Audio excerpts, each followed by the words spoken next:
Get pause YouTube, 6fthax here. Have for you guys today an OU Wi-Fi battle I had against Djura.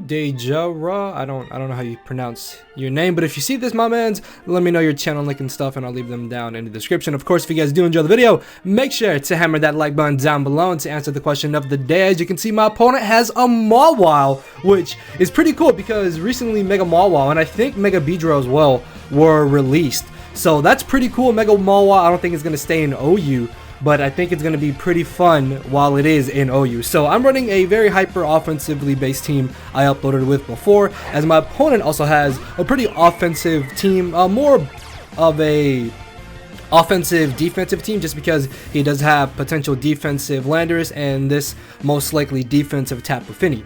So I end up leading off with my 6fthax Djura as I go straight for the Earthquake because I wanted to get off a bit of prior damage on this Tapu Fini.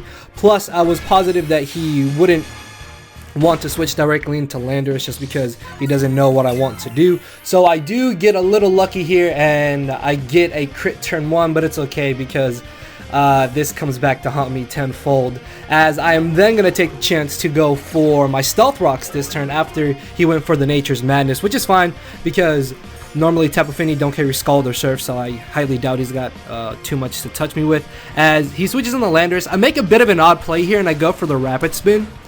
In hindsight, I could have also maybe gone for the Toxic, but I wanted to Rapid Spin just to get off a little bit of chip damage on him. Plus there was also the possibility that maybe he was faster than me and he would go straight for Rocks, thinking that I would be faster than him so he could surprise me, get up Rocks. Then as I Toxic him, he keeps up Rocks, which is really bad for this team because I do have 2 Focus Sash Pokemon.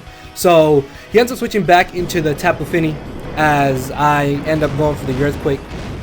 And the good thing about this is that I'm still able to just get off more and more damage on this Tapu Fini. As he ends up going for the Defog, this is honestly not even a problem because if he really wants to play this game, I can definitely just go for Stealth Rocks here again without losing absolutely anything. And this is really nice because Rocks are going to be great to chip down his team. And unless he's got Rapid Spin on Pheromosa, then there's no other way that he can get rid of my Stealth Rock. So he does opt to knock me out with the Moonblast, and I end up making an odd switch here. In hindsight, I should have definitely brought in Mega Metagross instead of bringing in my Pheromosa, but Pheromosa still does some pretty good work to his team. So he's actually going to switch out here, which he could have definitely gone for the Defog there, but he was most likely fearing me being able to knock him out, which is why he decided to switch out here. So I guess in a sense, bringing in Pheromosa wasn't bad at all because I just get a free Quiver Dance, as I will 100% OHKO this Mawile, even if he is max HP after +1 being modest. I'm able to straight OHKO this Mawile, and that is going to be one humongous threat out of the way as he goes for the Sucker Punch, does a good chunk of damage as I of course missed. I missed the damn Focus Blast, and I'm not lying to you guys when I think I've literally missed every Focus Blast that I've gone with Pheromosa since I've started using Special Pheromosa on Wi-Fi. Like, I've not hit a single Focus Blast with this Pokemon. So I tried to play the Sucker Punch mind games, and I really don't think he should have gone for the Iron Head. I definitely think he should have gone for Sucker Punch again because he could have literally just kept spamming Sucker Punch and just had eventually got away with it. But I don't know. I don't agree with him Iron Heading there. Either way though, this Mawile is just going to be a huge pain in the side. So I bring in my modest max special attack Celesteela in hopes that I can live 2 hits as he switches out into his Tapu Fini. I do unfortunately miss the Fire Blast, would have done all of 4%, as he is then going to go for the Defog. I was a little bit worried he wouldn't be able to outspeed me, so this is why I actually ended up going for the Autotomize, which if his Pheromosa is not Scarfed or not a plus speed nature at +2, Celesteela should be able to outspeed him. Now, I contemplated this turn for almost the entire 90 seconds because I could have definitely gone for another Autotomize. The only problem with that is that he would have been able to go for Nature's Madness, which probably would have put me in range of where Mawile could have knocked me out. Not to mention that this Pheromosa could also be Focus Sashed, and that his Greninja could have the Specs Water Shuriken. So I have to watch out for those moves as well, as he does of course hit high jump kick, because why would he miss? He is going to be able to get off a huge amount of damage on my Celesteela. Didn't go for the second Autotomize there because I'm definitely in range of where Sucker Punch knocks me out. Plus, he could have been sashed again, so I think just going for the offensive move there was my best bet, as I could have played the Sucker Punch mind games here again, but I probably would have not got the better end of that, just because he already beat me once with him against Pheromosa. And if I had just hit the Focus Blast, man, this thing wouldn't be a problem. So he actually doesn't Sucker Punch here because he thinks that he's won the game. Little does he know though, I am Focus Sashed Hoopa. And this will definitely live a Sucker Punch at 1 HP and allow me to then finally get rid of this damn Mawile that shouldn't have even done anything to my Hoopa. And I still have a chance to win. Metagross can still possibly win me this battle, so that's really good. So all hope is not lost. All hope is not lost, as in comes the Greninja. He's going to turn out to be Protean Greninja, which is really good for me, because what this means is that he most likely doesn't have Dark Pulse, but he could still have a water type move.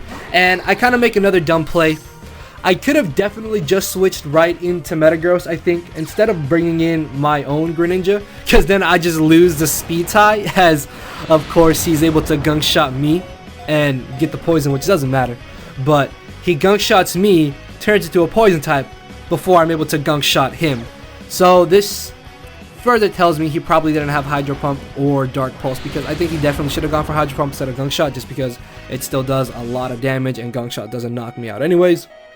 But he does end up gunk shotting there, and if I had brought in Metagross, I could have taken a Hidden Power Fire, Mega Evolved, and then Metagross could have potentially weakened his Landorus. And as long as Tapu Lele is not Scarfed, which it still could have been actually, because I don't think he had a Scarfer, and he hasn't shown to me what his Tapu Lele set is yet, so he could have definitely been Scarfed. But still, I could have won, and I think the better play would have been to bring in Metagross. And the reason why I don't Mega Evolve is because I know I can still take one Hidden Power Fire, and by not Mega Evolving, I still have my Clear Body ability, which means I still have a chance to win this game, because he brings in Landorus here, and this is going to allow me to go for the Mega Evolution. And I'm not a -1, I'm a neutral attacking Mega Metagross, and I'm gonna go for the Ice Punch, as he literally lives on that had to be 1 HP. I don't know if it is, but I'm like 99% sure that's 1 HP, and he's able to knock me out, and all hope is officially lost, because if that Tapu Lele wasn't Scarfed, we could have won. And just, yeah, that really sucks. I don't think the crit with Earthquake on Tapu Fini turn 1 really mattered. I definitely think the Focus Blast miss on my end was really game changing, because it wasn't able to take out Mawile, and then Mawile just turned into a giant nuisance at that point. And if I got rid of Mawile, I could have saved the sash on my Hoopa, and I also had Gunk Shot on Hoopa, so I could have Gunk Shot a Tapu Lele after living a hit if I still have my sash. Either way though, that is Pokemon, and we unfortunately still continue our losing streak. Man, I don't know what it's been about these past couple days. I've been trying to battle, but just, I don't know, man, things have not been going good for me. Hopefully tomorrow though we can change things around, because I'm hoping to upload the next match of me between Harris. Now of course, if you guys did enjoy the video, make sure to hammer that like button down below, answer the question of the day, let me know what you think about Mawile, guys, and check out the 2 videos on the end screen. So with all that being said, guys, thank you all for watching. A very important TBU video going up on Thursday, so just a little spoiler in that for you guys. But yeah, guys, thank you all for watching. Later, everybody. Cause my brain and heart are both tied in a knot, and this hinders me from crying a lot. This causing me to show no emotion, but when I said I cared, I wasn't joking. But I guess it's too late for me to become broken. For now, I'm living with no more pain, tears, or hoping. I'm just coasting. Yeah, I said I'm coasting. No more pain, tears, and hoping.